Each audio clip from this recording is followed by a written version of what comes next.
Have you ever noticed how terrified the average person is of a pause? Picture a dinner party or a boardroom meeting. The air is thick with a desperate, nervous energy. People are trading words like currency. They are buying validation and selling an image of themselves. If the conversation stops even for 5 seconds, panic sets in. Someone laughs too loud. Someone checks their phone.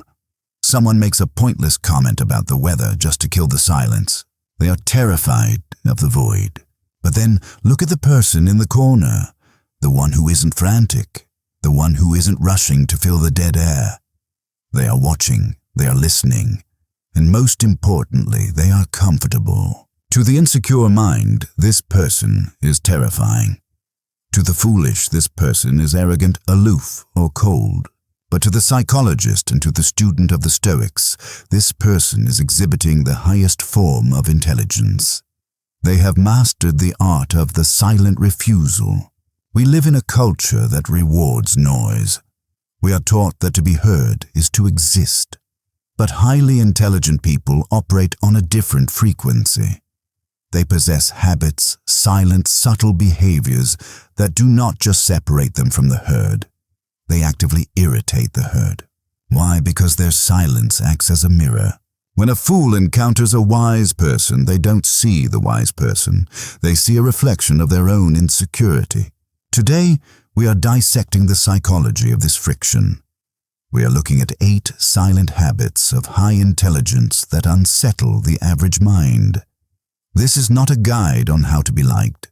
It is a guide on why, if you are truly growing, you will inevitably be misunderstood. Let us begin with the first quiet offense, the refusal to offer immediate validation. In modern conversation, there is an unspoken contract. I complain, you sympathize. I brag, you applaud. I gossip, you conspire. It is a game of emotional ping-pong. The highly intelligent person often refuses to pick up the paddle. When someone vents to them, not looking for a solution, but just looking to wallow, the intelligent person listens, but they do not feed the fire. They might offer a stoic nod or a calm, rational question like, "So what is your next move?" To a foolish person addicted to drama, this feels like a slap in the face. They don't want a solution. They want an accomplice.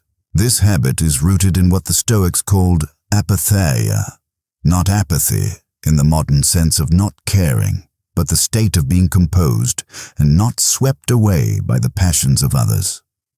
The intelligent mind protects its energy. It knows that validation is a cheap resource and inflation has made it worthless. By withholding it, they force the other person to validate themselves. And for many, that is an unbearable burden. This leads directly into the second habit. The comfort in saying, "I don't know." Watch a group of average people discuss politics or economics. They are full of absolute certainty.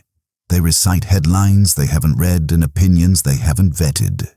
They are terrified of appearing ignorant. The intelligent person has no such fear. Ask them a complex question and they will comfortably look you in the eye and say, "I don't know enough about that to have an opinion." To the fool, this looks like weakness. But in reality, it is the ultimate power move. It is the dismantling of the ego. By admitting ignorance, the intelligent person proves they are interested in truth, not status. This annoys the pretender because it exposes their own superficiality. If the smartest person in the room admits they don't know, what does that say about the loudmouth in the corner who claims to know everything? Now we move deeper into the habits that disrupt the social hierarchy. Consider the third habit, the rejection of gossip. Gossip is the social glue of the insecure. It creates a false sense of intimacy. We are bonded because we both judge that person. It is a survival mechanism from our tribal past. When a group starts gossiping and the intelligent person remains silent or worse, changes the subject to an idea rather than a person, the room creates a distinct tension. The gossipers feel judged. The air leaves the room. The intelligent person has signaled that they do not bond through mutual destruction. They bond through mutual construction. This signals to the group, I am not one of you, and there is nothing a tribe hates more than a defector. This ties to the fourth habit, the delay of reaction. We live in the age of the hot take. Something happens and the world demands you react now. Be angry, be sad, be outraged. The highly intelligent person practices what is known in psychology as cognitive decoupling. They have the ability to observe an event without immediately fusing with the emotion of it. Imagine a chaotic workplace situation. Everyone is panicking. The fool is running around spreading anxiety like a virus. The intelligent person sits still. They are processing. They are thinking 3 steps ahead. To the frantic person, this stillness looks like passivity. They want to shake the intelligent person and scream, "Why aren't you freaking out like the rest of us?" But the Stoic knows that panic is a choice, and usually a poor one. This delay, this gap between stimulus and response is where freedom lives. And to those who are slaves to their impulses, witnessing freedom is infuriating. Let us look at the habits of autonomy.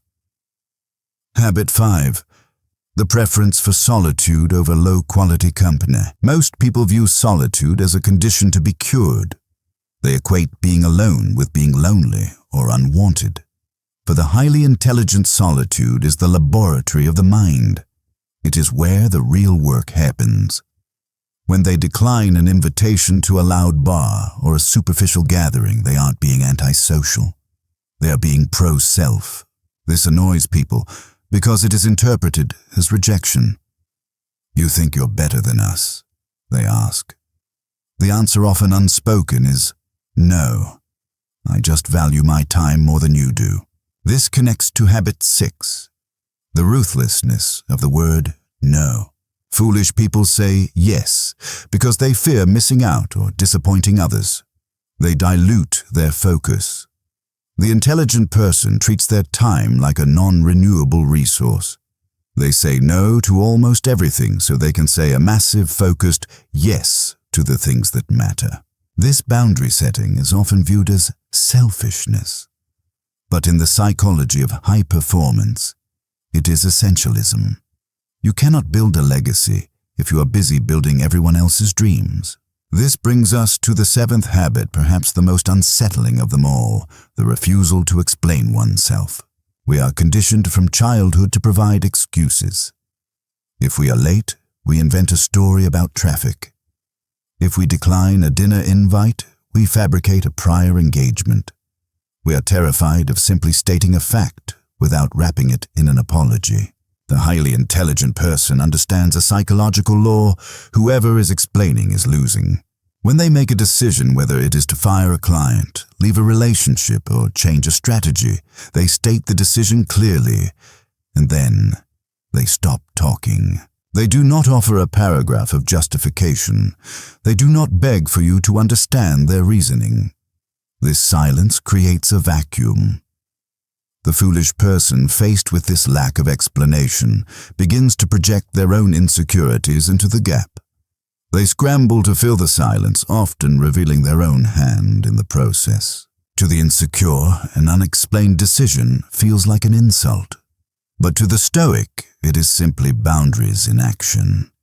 They know that your understanding of their life is not required for them to live it. And finally, habit number 8. The willingness to change their mind. This seems contradictory. We think of strong people as unshakable in their beliefs. But true intelligence is fluid. A fool attaches their identity to their opinions. If you attack their opinion, you attack them. The intelligent person views their opinions as temporary tools. If you present new evidence, they will discard their old opinion instantly and without shame. This drives the dogmatic person crazy. They want a fight. They want to defend their fortress. The intelligent person says, "Oh, I was wrong. Thank you for correcting me." There is no battle. The aggressor swings at the air and falls over. There is nothing more frustrating than an opponent who refuses to play the game of ego. Here is the hard truth. If you adopt these 8 habits, if you choose silence over noise, truth over comfort, and autonomy over validation, you will lose people. You will be called arrogant. You will be called difficult. You will be called strange. Good. Let them be annoyed. Their annoyance is a filter. It is removing the people who only wanted you for your compliance, your validation, or your submission. The Stoic Emperor Marcus Aurelius wrote, "The object of life is not to be on the side of the majority, but to escape finding oneself in the ranks of the insane. The habits of high intelligence are a form of insulation. They keep the insanity of the world at bay so that you can do the work you are put here to do. Don't apologize for your silence. Don't apologize for your boundaries. Never apologize for the mirror you hold up to the world. If they don't like what they see in the reflection, that is for them to resolve. Who are you in the silence? The one who panics or the one who watches?"